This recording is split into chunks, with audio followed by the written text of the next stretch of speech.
لله الحمد لله والصلاة والسلام على سيدنا محمد وعلى آله وأصحابه أجمعين. الحمد لله والصلاة والسلام على سيدنا محمد وعلى آله وأصحابه أجمعين.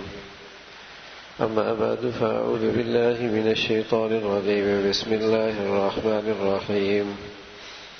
واعتصموا بحبل الله جميعا ولا تفرقوا واذكروا نعمة الله عليكم إذ كنتم أعداء فألف بين قلوبكم فأصبحتم بنعمته إخوانا وكنتم على شفا حفرة من النار فأنقذكم منها كذلك يبين الله لكم آياته لعلكم تهتدون. صدق الله العظيم. اللهم صل على سيدنا محمد النبي الأمي وعلى آله وأصحابه وسلم. اللهم صل على سيدنا محمد النبي الأمي وعلى آله وأصحابه وسلم. میرے معزز مسلمان بزرگوں، عزیز بھائیوں،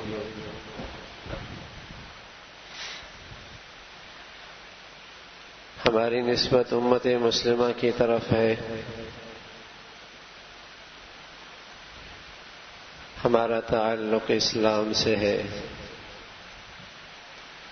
ہمارا تعلق اس وطن عزیز سے ہے. ملت اسلامیہ سے نسبت بھی بڑی سعادت، اسلام کی نعمت سے سرفراز ہونا بھی بہت بڑی دولت، اور سچ یہ ہے کہ اس وطن عزیز کا باشندہ ہونا بھی بہت بڑی نعمت ہے.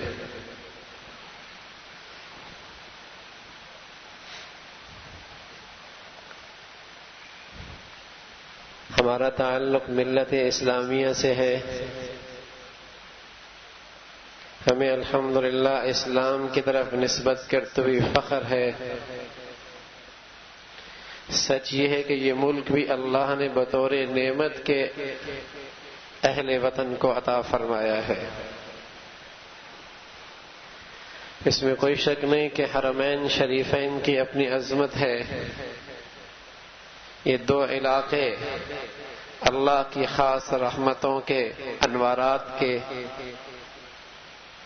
شہر ہے، لیکن اللہ نے اس ملک کے اندر بھی لا تعداد نعمتیں رکھی ہیں، اور یہاں کے اہل وطن کو اللہ نے بے شمار نعمتوں سے نوازا ہے.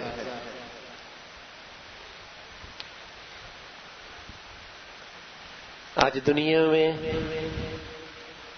جہاں امت مسلمہ کا گھیرا تنگ کیا جا رہا ہے، جہاں اسلام کے خلاف کفر اکٹھا بیٹھا ہے، سچ عرض کر رہا ہوں، وہاں یہ وطن عزیز بھی دشمنوں کے نظروں میں کھٹک رہا ہے. آج امت مسلمہ چاہے وہ فلسطین کے اندر، چاہے وہ برما کے اندر، چاہے وہ افغانستان اور کشمیر میں ذبح ہو رہی ہے، اسی طرح اسلام کے خلاف بھی کفر آج اکٹھا ہے. ہر سازش اور ہر گندگی کو اسلام سے جوڑا جاتا ہے. جہاں کہیں دنیا کے اندر کوئی خطرہ ہو تو اس کی نسبت اسلام کی طرف. اسرائیل کی نہ دہشت گردی سمجھ میں آتی ہے، نہ ان معصوم بچوں کا ذبح ہونا اور ان معصوم بچیوں کا جسے کہیں کہ آگ کے اندر جھلس جانا، کفر کو یہ نظر نہیں آتا. تو آج ساری امت مسلمہ جس ظلم کا شکار ہے اور اسلام کے خلاف جس انداز سے سازش ہو رہی ہے، یہی حال ہمارے وطن عزیز کے ساتھ بھی ہو رہا. ایک صورت تو یہ ہے کہ آدمی ان چیزوں کا تذکرہ کر کے اور ساری کمزوری کا اور ساری جسے کہیں کہ ان فسادات کے حالات کا ملبہ صرف کفر پہ ڈال دیا جائے، اور ایک صورت یہ ہے کہ بحیثیت امت مسلمہ کے فرد ہونے کے، بحیثیت مسلمان ہونے کے اور بحیثیت پاکستانی ہونے کے میری ذمہ داری کیا بنتی ہے، میں کہاں کھڑا ہوں؟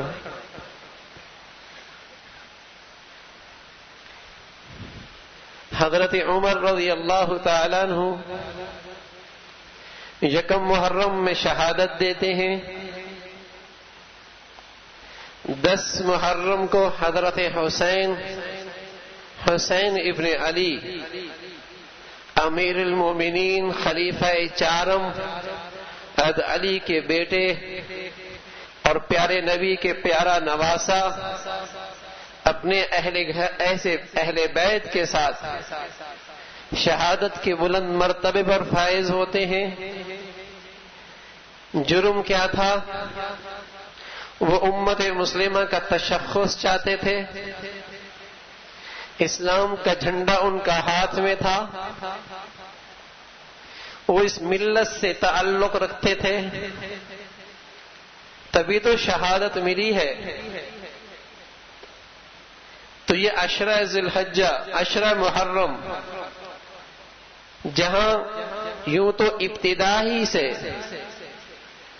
اسلام کا یہ شہادت کا باب برخشاں اور بڑا خوبصورت چلا آ رہا ہے، لیکن حضرت حسن، حضرت حسین اور اہل بیت کی شہادت اس پورے شہادت کے باغ میں چمکتا ہوئے پھول ہے، چمکتے ہوئے پھول ہیں۔ تو لیکن میرے عزیزوں، یہ شہادتوں کی داستانیں ملت اسلامیہ کو بیدار کرنے کے لیے ہیں، ملت اسلامیہ کو بیدار کرنے کے لیے ہیں کہ ایک طرف تو یہ احساس دلانا کہ ہم کوئی گرے پڑے لوگ نہیں، ہماری اللہ رب العزت نے نسبت اونچے رکھی ہے امت مسلمہ، جسے حضرت ابراہیم علیہ الصلاۃ والسلام نے اللہ سے جھولیاں پھیلا کر مانگا ہے اس ملت کو۔ ہمیں اللہ نے اسلام کی دولت سے سرفراز فرمایا ہے، وَنَحْنُ لَهُ مُسْلِمُونَ، ہمیں اس پہ فخر ہے کہ ہم مسلمان ہیں۔ الحمدللہ یہ وطن عزیز جسے ہمارے آباء و اجداد نے، جسے ہمارے اکابر نے اور اس ملک کے بانیوں نے اسے اسلام کی بنیاد پر لیا، اور الحمدللہ اللہ نے اس کو اپنے فضل اور نعمتوں سے بھر رکھا ہے۔ یہاں روحانی نعمتیں بھی اور یہاں مادی نعمتوں سے بھی اللہ رب العزت نے اس ملک کو اپنی نعمتوں سے معمور کر رکھا ہے۔ تو میرے عزیزوں، ہمارا تعلق، ہماری نسبت ملت اسلامیہ سے، ہمارا تعلق اسلام سے، اور ہم اس ملک کے شہری اور باشندے ہیں، یہ اللہ کی بہت بڑی نعمت ہے۔ اور اللہ رب العزت نے فرمایا کہ اس امت کی بقا، امت اسلامیہ کی بقا، ملت اسلامیہ کی بقا اسلام کے ساتھ ہے۔ اسلام ہے تو ملت اسلامیہ ہے۔ اور ہم آگے بڑھ کے بات کہہ رہے کہ سچ عرض کر رہا ہوں، اگر ہمارا تعلق ملت اسلامیہ سے مضبوط ہے اور ہماری زندگیوں میں، ہمارے معاشرے میں اسلام ہے، تو اس ملک کی سلامتی اور خیریت ہے۔ اور اگر ہمارا تعلق ملت اسلامیہ سے ٹوٹا اور ہمارا رشتہ اسلام سے کمزور ہوا، تو نہ باہر کی کوئی طاقت اس ملک کی حفاظت کر سکتی ہے، نہ یہاں کا کوئی منصوبہ اور پلان اس ملک کو محفوظ کر سکتا ہے، اور نہ ہی یہاں کی کوئی اور تدبیر اور منصوبہ بندی اس ملک کی حفاظت کر سکتی ہے۔ اس لیے کہ یہ ملک ملت اسلامیہ سے ہے، اس ملک کا تعلق اسلام سے ہے، یہاں کے رہنے والے مسلمان ہیں، اس کی قسمت اسلام سے وابستہ ہے، اس ملک کی قسمت اور خیریت اور سلامتی اسلام سے وابستہ ہے۔ اور اللہ نے وعدہ فرمایا وَاعْتَصِمُوا بِحَبْلِ اللَّهِ جَمِيعًا وَلَا تَفَرَّقُوا وَاذْكُرُوا نِعْمَةَ اللَّهِ عَلَيْكُمْ إِذْ كُنْتُمْ أَعْدَاءً فَأَلَّفَ بَيْنَ قُلُوبِكُمْ فَأَصْبَحْتُمْ بِنِعْمَتِهِ إِخْوَانًا وَكُنْتُمْ عَلَى شَفَا حُفْرَةٍ مِّنَ النَّارِ فَأَنْقَذَكُم مِّنْهَا۔ تم آپس میں ٹکڑوں ٹکڑوں میں تقسیم تھے، سارا معاشرہ انتشار کا شکار اور اختلاف اور باہمی جنگوں کے اندر شکار تھا، لیکن اللہ نے تم پہ فضل فرمایا کہ تمہیں اللہ نے اسلام کی دولت دے دی، اور اس اسلام کے بدولت تم ملت اسلامیہ کا حصہ بن گئے، اور تمہارا اتفاق و اتحاد مثالی ہو گیا۔ فَأَصْبَحْتُمْ بِنِعْمَتِهِ إِخْوَانًا، اور اس اسلام کے بدولت تم آپس میں باہم شیر و شکر ہو گئے۔ نسلوں کی چھڑی ہوئی جنگ محبتوں سے بدل گئی، سینکڑوں سالوں کا اختلاف آپس میں اتفاق کی شکل سے بدل گیا، نفرتوں کے کانٹے محبتوں کے پھولوں سے بدل گئے۔ وَكُنْتُمْ عَلَى شَفَا حُفْرَةٍ مِّنَ النَّارِ، تم آگ کے گڑھے پہ کھڑے تھے، ہلاکت کے کنارے پہ تھے، اللہ کا فضل ہوا اور تمہیں اسلام کی نعمت ملی، اور جس لڑی کے اندر جب تم پروئے گئے تو تم باہم شیر و شکر ہو گئے۔ تمہاری بدامنی امن سے بدل گئی، اور تمہاری نا اتفاقی اتفاق سے بدل گئی، اور تمہارا انتشار اتفاق سے بدل گیا۔ میرے عزیزو، یہ نسخہ الہیہ ہے، اللہ کی طرف سے ملنے والا یہ نسخہ ہے اس امت کی حفاظت کا اور تحفظ کا۔ یہ اللہ کی طرف سے ملنے والا نسخہ اس امت کے اتحاد اور اتفاق کا، ہاں یہ نسخہ ہے۔ اگر مسلمان آج بھی اسلام کے اس قلعے کے اندر آ جائے تو سچ عرض کر رہا ہوں، دشمنوں کی ساری تدبیر اور سارے تیر دھرے کے دھرے رہ جائیں گے۔ دشمن کو میرے اس قلعے کے اندر راستہ تب ملتا ہے جب مسلمانوں کے ہاتھوں میں فرقوں کے جھنڈے، عصبیت کے جھنڈے، رنگ نسل کے جھنڈے اور علاقیت کے جھنڈے، مفاد پرستی اور اقتدار کے جھنڈے آ جاتے ہیں۔ دشمن کو راستہ وہاں سے ملتا ہے، دشمن کو راستہ وہاں سے ملتا ہے۔ اس وقت ہمارا ملک جس انتشار کا شکار ہے، اگر ایک لفظ میں اس کی وجہ بتا دی جائے تو سچ عرض کر رہا ہوں، اسلام کا عدل اور اسلام کا انصاف اور اسلام کی زندگی سے میرا معاشرہ دور ہوتا چلا جائے گا۔ ورنہ کوئی کسی بھی جماعت سے تعلق رکھتا ہو اور کسی بھی فرقے سے تعلق ہو، اگر وہ چار دیواری کے اندر اگر راضی کرنا چاہے اللہ کو تو کیا مشکل ہے؟ کیا اس کے لیے ملک کا کروڑوں روپے لگانا ہی ضروری ہے اور اس پورے ملک کو بدامنی کا شکار کرنا ہی ضروری ہے؟ اللہ کرے یہاں کے سیاستدانوں کے زبانوں کی آواز اور یہاں کے تاجروں کی زبانوں کی آواز اور یہاں کے ذرائع ابلاغ کی زبانوں کی آواز یہ بن جائے کہ ہر سیاسی اور مذہبی جلسہ اور جلوس چار دیواری کے اندر ہو۔ اگر یہ آواز بن جائے یہاں کے سیاستدانوں کی، اور یہ آواز بن جائے یہاں کے تاجروں کی، اور یہاں کی آواز بن جائے یہاں کے ذرائع ابلاغ کی، تو یہ ملک بہت ساری بدامنیوں سے بچ جائے۔ اور کسی کو اگر پھر بھی شوق ہے سڑکوں پہ ناچنے کا تو پھر ٹول پلازا سے آگے بھیج دیا جائے، وہاں کھلی میدان ہے۔ لیکن اس طریقے سے شہر کو بدامنی کا شکار کرنا اور ملک کے لاکھوں روپے، پوری فوج، پوری پولیس، پوری فورسز اسی چکر میں کہ ان 10 دنوں میں نہ جانے کیا مصیبت ہونے والی، اور دشمن کو موقع مل رہا ہے۔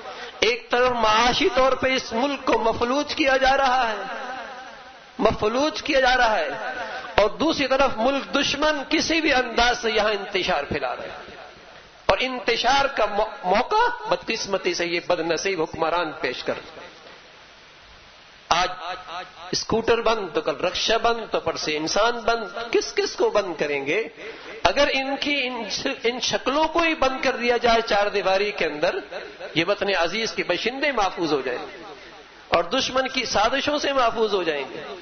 لیکن اللہ انہیں شعور دے، اسلام کا یہ محفوظ قلعہ ہے، جب اس قلعے کے اندر کمی آتی ہے، عصبیت، مفاد پرستی، اس لیے کہ یہ سیاسی جماعتیں ان کا تعلق صرف اپنی ہار جیت سے ہے، اپنے مفادات سے ہے، یہ اپنے مفادات کے لیے ملک کو مفلوج کر دیں، معاشی طور پہ اسے ختم کر دیں، ان کا کوئی کچھ نہیں جاتا، بدقسمتی ہے یہ۔ تو دشمن کو موقع ہی تب ملتا ہے جب اسلام کا یہ قلعہ کمزور پڑ جاتا ہے۔ اگر مسلمان آج پھر اسلام کو اپنے سینے سے لگائے، یقین جانے مسلمان ان سارے فتنوں سے محفوظ ہو جائے گا۔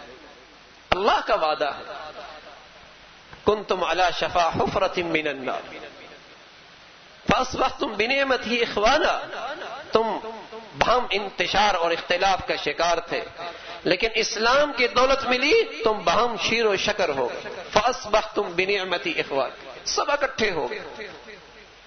اور اس کی برکت کیا ہوئی؟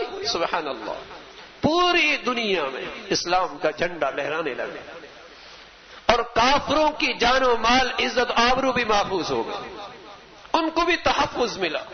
بدقسمتی یہ ہے کہ آج مسلمان انتشار اختلاف کا شکار ہے اور دنیا کا چوکیدار کافر بنا ہوا ہے، تو پھر بھول جائیے کہ دنیا میں امن و امان قائم ہو سکتا ہے۔ دنیا کا امن و امان اور تحفظ اسلام سے وابستہ ہے، اسلام عدل و انصاف کا قانون اور ضابطہ دیتا ہے۔ فاصبحتم بنعمتہ اخوانا۔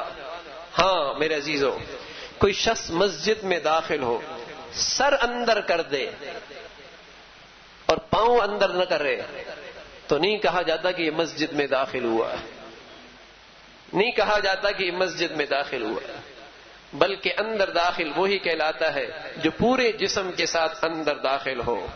تو اللہ بھی یہی کہہ رہا، ادخلوا فی السلم کافہ، مسلمانوں اسلام میں پورے داخل ہو جاؤ، آدھا ادھر آدھا ادھر نہیں، تیتر بٹیر نہیں چلے گا۔ صرف مسجد کی چار دیواری میں اسلام نہیں، اللہ کرے میری امانت اور اسلام کی دیانت بازار میں بھی زندہ ہو، اور میری حیا اور غیرت اللہ کرے میرے معاشرے کے اندر بھی زندہ ہو، میری سادگی اور لقمہ حلال اللہ کرے میری سوسائٹیوں میں بھی زندہ ہو، پھر اسلام کی خوشبو پھیلتی ہے۔ صرف سر سے آ جانا اور پاؤں باہر رکھنا اسے مسجد میں داخل ہونا نہیں کہتے، یا 1/3 اسلام میں اور 2/3 اسلام سے باہر، اس سے اسلام کی برکتیں نہیں ملتی۔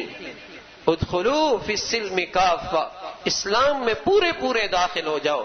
جہاں اسلام میں عبادت ہے وہاں اسلام میں معاشرت بھی ہے اور خوبصورت اخلاق بھی ہے، وہاں اسلام کی خوبصورت مہذب تہذیب بھی ہے۔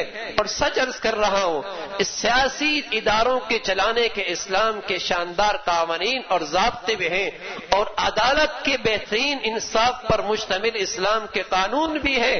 اگر یہ زندہ ہو جائے، اس ملک کی بقا اور سلامتی اس کے اندر ہے، اس کی بقا اور سلامتی اس کے اندر ہے۔ لیکن میرے عزیزو، مایوسی کی بات نہیں کہ یہ باتیں لائے عمل میں کیسے آئیں گی۔ سوچتا ہے آدمی یہ سب کچھ کیسے بدلے گا؟ نا، اپنی ذات سے ہم شروع کریں نا، اپنی ذات سے شروع کریں کہ میں اسلام کے ضابطوں پر آج کے بعد کتنا چلنے کے لیے تیار ہوں، میں ان شہادتوں کی کتنی لاج رکھتا ہوں جن شہادتوں کی بدولت آج مجھ تک کلمہ پہنچا ہے، میں ان شہادتوں کی کتنی لاج رکھتا ہوں جن شہادتوں کے بدولت آج مجھے یہ کلمہ نصیب ہوا ہے، میرے دل میں اس کی کتنی قدر ہے، میرے گھر کے چار دیواری میں اسلام کتنا زندہ ہے، میرے دفتر اور فیکٹری کے اندر اسلام کو کتنا وجود حاصل ہے۔ آغاز یہاں سے کیجئے، پھر انشاءاللہ چراغ سے چراغ جلے گا۔ اور اللہ کی سنت ہے، جب کچھ لوگ چاہ لیا کرتے ہیں پھر اللہ اپنی قدرت سے آگے نظام چلا دیا کرتا ہے، اور اگر پورا نظام نہ بھی چلا تو سچ عرض کر رہا ہوں، میں اپنی زندگی سے آغاز کر بیٹھا تو مجھے فلاح مل گئی، مجھے کامیابی مل گئی، جو میرے دستہ رس میں تھا اور جو میرے اختیار میں تھا وہ میں نے کر دیا، اور میں اسی کا مکلف تھا اور یہی میری زندگی کا مقصد تھا، وہ حاصل ہو گیا تو مسلمان کامیاب ہو گیا۔ اللہ مجھے بھی اور آپ کو بھی کہنے سننے سے عمل کی توفیق نصیب فرما دے. وآخر دعوانا الحمدللہ رب العالمین.